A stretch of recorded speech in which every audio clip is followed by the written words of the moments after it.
on a couple of lines of questioning. Just specifically, Mr. Secretary, what is the authority that the administration is using to deploy active duty Marines to California neighborhoods? What authority?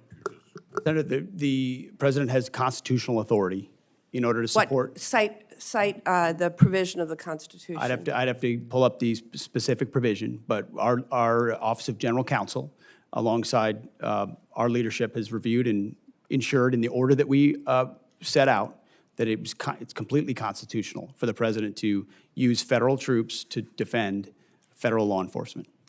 Look, I'd like to know the specific constitutional statutory authority. The president made it clear that he relied on Section 12406 of Title 10 with regard to the National Guard troops. I need to know the authority that he is relying upon in terms of active duty Marines being deployed to California neighborhoods. Senator, so you'll follow up with me? Yes, Senator, but there's Thank plenty you. of precedent of active duty troops being used to support law enforcement, historical precedent.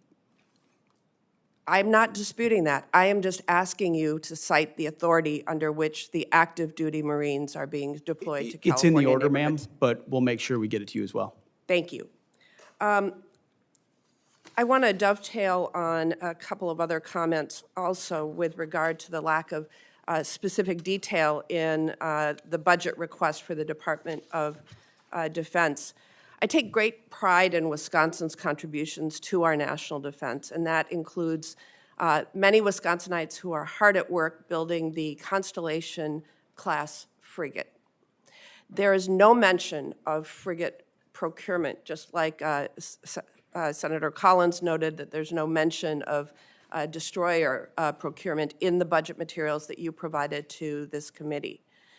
My state makes the frigate. I'd also note that there's no mention of the destroyers, as I said. So really, we are looking at a very incomplete budget request when we are just 4 months out from the beginning of the next fiscal year. Mr. Secretary, this committee takes the appropriations process seriously.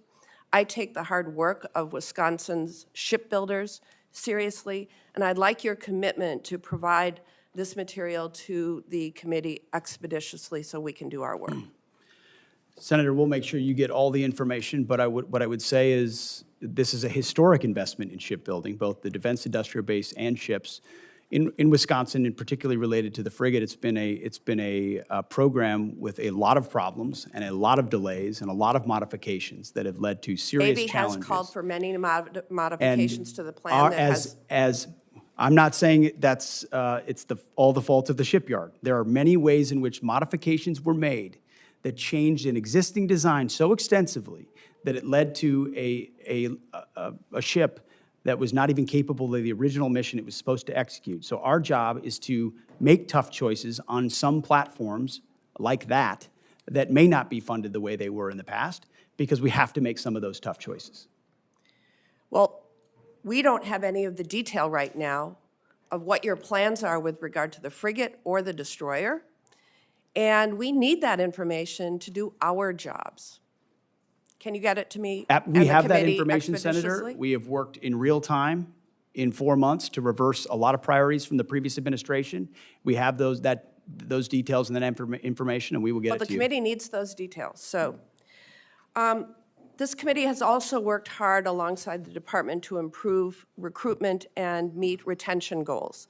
The department is planning to separate several thousand service members due to your partisan beliefs about troops who are transgender. Mr. Secretary, I've seen your speeches and social media posts, but what I'm interested in is the sound policy analysis that we would expect from the Secretary of Defense on how this misguided decision will impact military readiness. My colleagues and I have requested this information from you, and we are still waiting to receive it. And so I will ask you now, what assessment did the Department of Defense conduct prior to implementation to evaluate the impact that this policy would have on our national security? Moreover, what is the cost to recruit and train thousands of individuals of comparable experience and skill? Thankfully, recruiting is not an issue. It's at historically high levels, and we're proud of the cross-section of Americans that are What joining. analysis did you do? We did extensive analysis, Senator, and we agree with the assessment of the executive order that was issued by the White House that there are mental health issues associated with gender dysphoria that complicate military service and readiness, and as a result, we made the decision. I have asked for that analysis. Please provide it to me and the committee. We will provide it. And then, Mr. Secretary, I think we can all agree that we are at a critical point in our history with respect to global threats that need to counter adversaries like China and Iran. You've gotten a number of questions along those lines.